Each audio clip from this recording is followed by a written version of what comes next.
Most people think it's something you either have or you don't. A spark, a feeling, something that shows up on good days and disappears on bad ones. That belief is the reason most goals die in February.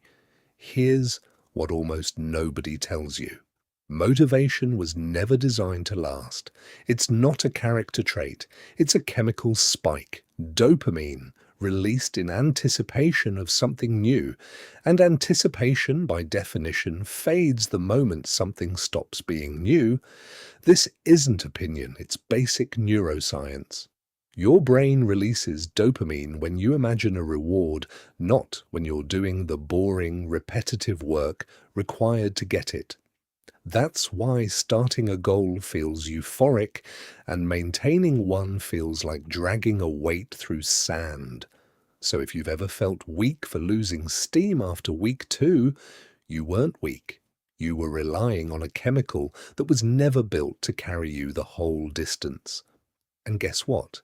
It doesn't work. At least not for long. If this is already making you rethink something, hit subscribe now, because the next few minutes are where this actually gets useful. So, what actually keeps people consistent, if not motivation? There are 3 forces at play in every habit that sticks and every one that doesn't. The first is friction. Every action has a cost to initiate, not to complete, to start. And most people wildly underestimate how much that starting cost decides everything. If your guitar is in its case in the closet behind the winter coats, you will not practice today. Not because you don't want to play, because the 15 seconds of friction between you and the guitar is enough for your brain to reroute you to something with 0 friction, like your phone, already in your hand. Reduce the friction, and the behavior becomes almost automatic. Guitar on a stand in the room you already sit in every evening. Same desire, same person, wildly different outcome, because the starting cost dropped to nearly 0. The second force is proximity to identity. Humans don't just do things, they do things that match who they believe they are. If you think of yourself as someone who's trying to get in shape, every missed workout is just a data point, mildly disappointing, easily excused.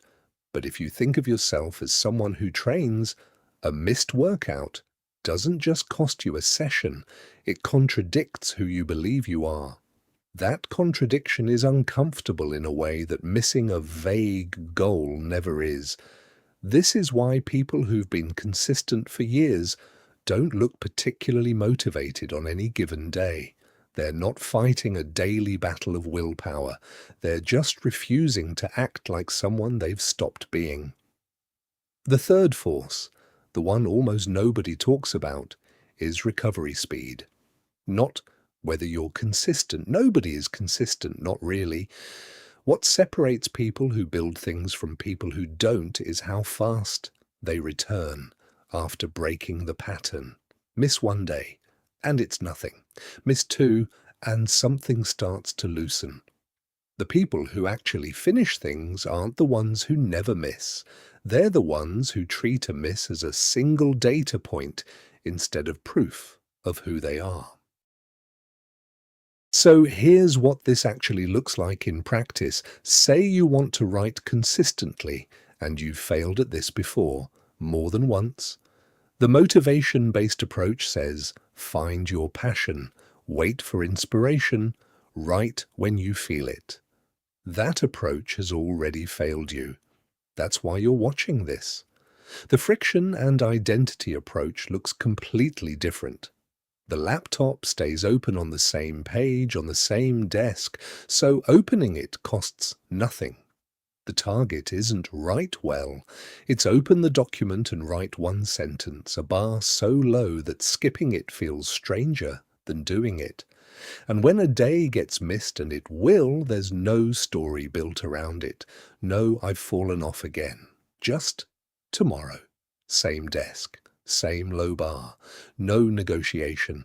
None of this requires you to feel inspired. None of it requires loving the process. It requires almost nothing except designing your 5 minutes right before the moment you'd normally quit. Now, you might be thinking, fine, but some days the resistance is enormous. No matter how low the friction is, that's true. And this is where most systems fail people because they pretend the resistance disappears. It doesn't. What changes is what you do with it. There's a concept worth sitting with here. Resistance is not a stop sign. It's a toll booth. It's not there to tell you to turn around. It's there because the road ahead is actually worth traveling on. Nobody feels resistance about scrolling their phone for 40 minutes. Resistance only shows up in front of things that matter enough to cost you something. So the presence of resistance was never evidence that something's wrong with you. It was evidence you were standing in front of the right door. The final piece is the one that ties everything together, and it's the one people resist hearing the most because it removes the last excuse. You do not need to feel ready. You do not need to feel motivated. You do not even need to feel capable on the day you start. You only need the environment to make the next action cheaper than the alternative, and a version of your identity that quietly refuses to contradict itself. That's it. That's the entire mechanism behind every person you've ever watched and thought, how do they just keep going? They're not stronger than you. They just stopped waiting for a feeling that was never going to reliably show up and built something that didn't need it. So here's the actual question, the one worth sitting with after this video ends. Not, how do I get more motivated? That question has already cost you months, maybe years, chasing a feeling that isn't designed to last.